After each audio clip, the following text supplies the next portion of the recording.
महिलाओं और बालिकाओं के प्रति बढ़ रहे अपराध को लेकर समाज में जागरूकता पैदा करने के उद्देश्य से आगरा पुलिस ने यूनिसेफ के सहयोग से आगरा अलीगढ़ मंडल में विस्तृत कार्ययोजना तैयार की है।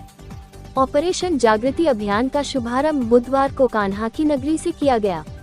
एडीजी आगरा अनुपम कुलश्रेष्ठ ने आईजी आगरा और डीआईजी अलीगढ़ के साथ दीप प्रज्वलित कर 3 माह तक चलने वाले अभियान का विधिवत शुभारंभ किया।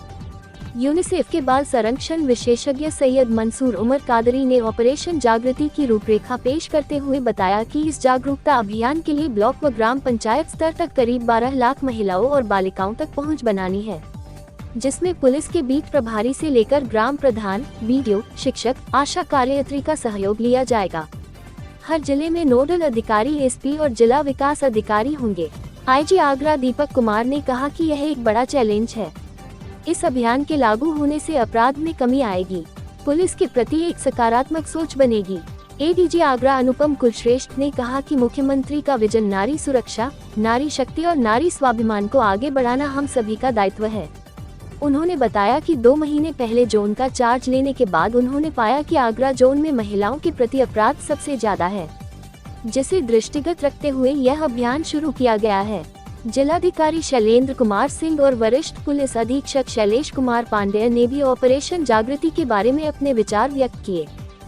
प्रदेश में माननीय मुख्यमंत्री जी द्वारा महिला मिशन शक्ति का कार्यक्रम ऑलरेडी लॉन्च किया जा चुका है और उसी की श्रृंखला में जब मैंने आगरा जोन का कार्यभार संभाला तो मैंने कुछ ट्रेंड्स यहाँ पे क्राइम के ट्रेंड्स स्टडी करने का प्रयास किया और उसमें मैंने देखा कि महिला संबंधी जो अपराध है वो काफ़ी अग्रणी है, इन द सेंस कि यहाँ पे काफ़ी महिला संबंधी अपराध हैं।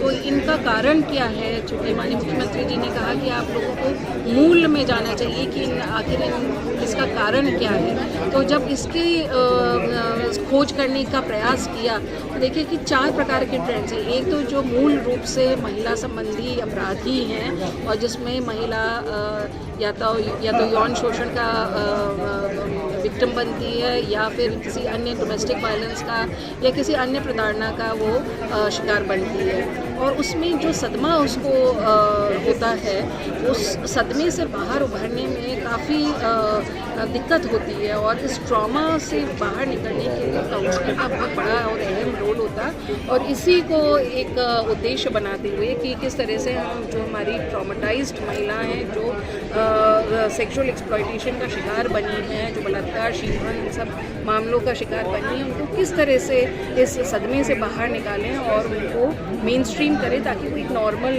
ज़िंदगी जी सके। तो पहला तो ये मुद्दा था। दूसरा मैंने देखा कि आखिर क्राइम इतना क्यों है महिलाओं के विरुद्ध, तो उसमें कई सारे ऐसे मुकदमे थे जो फॉल्सली रिपोर्टेड थे और वो मुकदमे मूल रूप से ज़मीनी विवाद थे या लैंड डिस्प्यूट्स थे या प्रॉपर्टी डिस्प्यूट्स थे या पारिवारिक विवाद थे और उनको संगीनता देने के लिए महिलाओं को ढाल बनाकर महिला संबंधी सेक्शंस को ऐड कर दिया जा रहा था और एफआईआर दर्ज की जा रही थी। तो इस प्रवृत्ति ये बहुत ही एक डेंजरस ट्रेंड है और इस प्रवृत्ति से निपटने के लिए मेरा ये मानना था कि हम संवाद के थ्रू, काउंसलिंग के थ्रू महिलाओं को समझाएं, समाज के लोगों को समझाएं कि आप महिलाओं को इस तरह की ढाल नहीं बना सकते हैं। और दूसरा कि लीगल रूप से भी जो फॉल्स रिपोर्टिंग होती है उसके इम्प्लीकेशंस होते हैं, उसके परिणाम होते हैं, उसकी रेपरकशंस होते हैं। You can be implicated for false reporting. तो ये भी समझना हमको ज़रूरी है कि हम